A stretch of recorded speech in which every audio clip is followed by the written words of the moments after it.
Is Ethereum on a path to dying with so many other L1 solutions out there? Let's find out.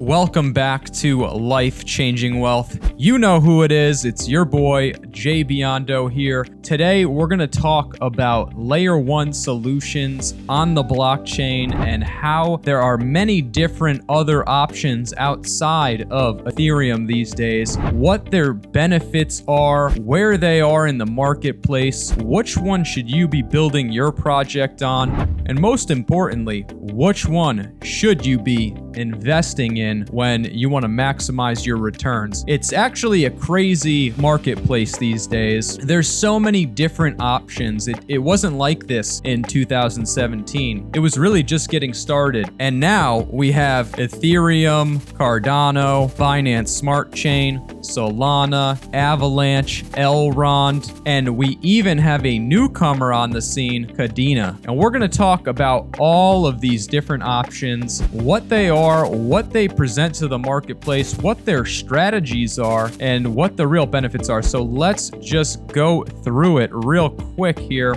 So I have a few different things I want to cover today. The first one being, what's the makeup of these chains? And I think it's really important to look at this from sort of a big perspective in terms of what the token allocation is, right? So this is the first place I want to start. Then I want to take you guys on a journey and talk about how they compare against each other. And then I want to take you on a journey through Kadena, the newcomer on the scene, why I think that's a totally crazy layer one that is now on the marketplace. And let's just talk about these things. Let's draw some conclusions and let's figure out where we're going to put our money and why. So first, looking at these allocations, very interesting to see how the funds have been distributed. You know, we look at Cardano, we can see that most of it went out on a public sale with 17% for insiders. This is the real kicker, and this is important when investing. You have to consider that 48% of Solana is given to insiders. And when you look at Solana and you look who the investors are, these are major investors. These are big time. And what we're going to learn throughout this video is to follow the money, and that the money will take you to very interesting places. So we can see that Solana has really risen up a lot lately. And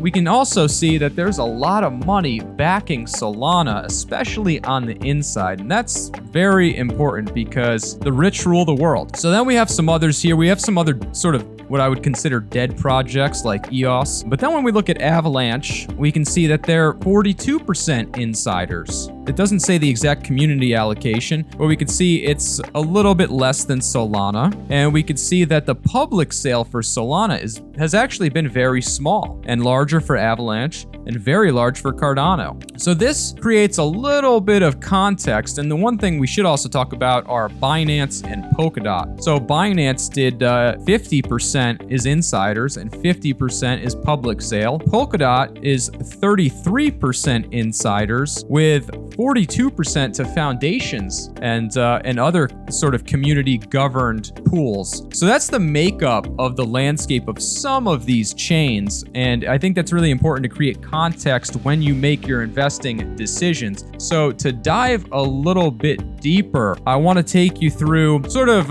just the journey of the layer ones, right? So obviously we first had Bitcoin and then we had Ethereum. And we wanted to see how Cardano stacks up against Ethereum because early on, it was really the biggest competitor to hit the scene, especially in 2017. So the first things that we can see here is that the average ETH transaction is $20. We can see that this photo is a little bit dated, March 4th, 2021, but still creates context. The transaction fee on Cardano cuts this down to just 21 cents. So immediately, we can see a vast improvement using Cardano. In addition to this, the transaction confirmation time is slightly longer on Cardano, but we will also see that there are other benefits. For example, the reduction in energy consumption through the proof of stake mechanisms that Cardano has implemented. We know Ethereum is moving away from their proof of work system, but it is important to know that just Cardano is already there. So as we go further down the rabbit hole and we look at Solana and we compare this a little more across the board. Now, this is when it gets interesting because I have been an investor in Cardano. I love Cardano, but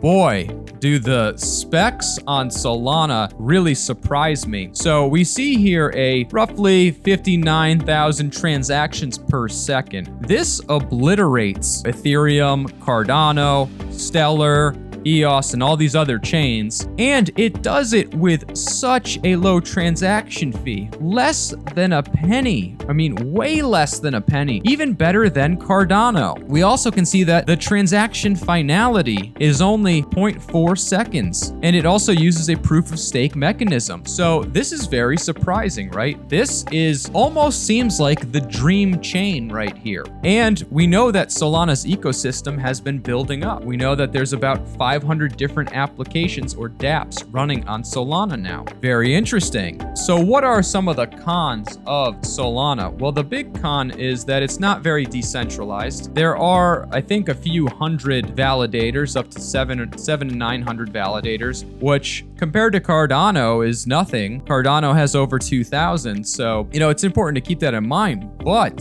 still, this is very interesting to see that Solana can, achieve these crazy transaction speeds and be cost effective. So now when we dive deeper and we also pull in things like, well, how does this compare to Binance Smart Chain? How does it compare to Polkadot? These are two other ones to consider. It blows Binance Smart Chain really out of the water. And we now know, if we look at CoinMarketCap, a lot of the coins are being built on Binance Smart Chain still. But I think we're going to see a gradual move over to Solana more and more. It just makes sense. The power of the Solana system just seems stronger. The power of the network. There's only 21 validators on Binance Smart Chain, so it's also not as decentralized.